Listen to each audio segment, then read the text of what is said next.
శుభవార్త. రాష్ట్ర వ్యాప్తంగా అంగన్వాడీ సిబ్బందికి అదిరిపోయే శుభవార్త అయితే రాబోతూ ఉంది. త్వరలో అంగన్వాడీ సిబ్బంది జీతాల పెంపుపై నిర్ణయం తీసుకోబోతున్నాం అని చెప్పేసి మంత్రి సీతక్క అయితే తెలియజేయడం అయితే జరిగిందనమాట. ఇప్పుడే మనకు అప్డేట్ అయితే వచ్చింది.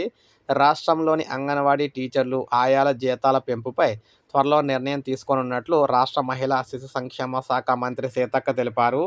అమ్మ మాట అంగన్వాడీ బాటలో భాగంగా కొమరం భీం జిల్లా రెబ్బన మండలం గోలేటి గ్రామ పంచాయతీ పరిధిలోని రేగులగూడు అంగన్వాడీ కేంద్రాన్ని సందర్శించిన జిల్లా ఇన్ఛార్జ్ మంత్రి జూపల్లి కృష్ణారావు, మంత్రి సీతక్క పిల్లలకు ఏకరూప దుస్తులు అందజేసి అక్షరాభ్యాస కార్యక్రమం నిర్వహించారు.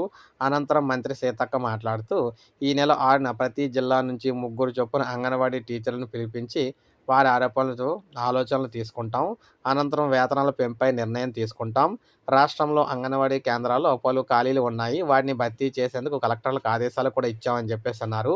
ఎట్టకేలకు ఎప్పటినుంచో ఎదురు చూస్తున్న అంగన్వాడీ టీచర్లు, ఆయాలకైతే జీతాలు అయితే పెరగబోతున్నాయన్నమాట. సో ఇది మనకు తాజా సమాచారం. ఒక లైక్ చేయండి, సబ్స్క్రైబ్ చేసుకోకపోతే మన ఛానల్ సబ్స్క్రైబ్ చేసుకొని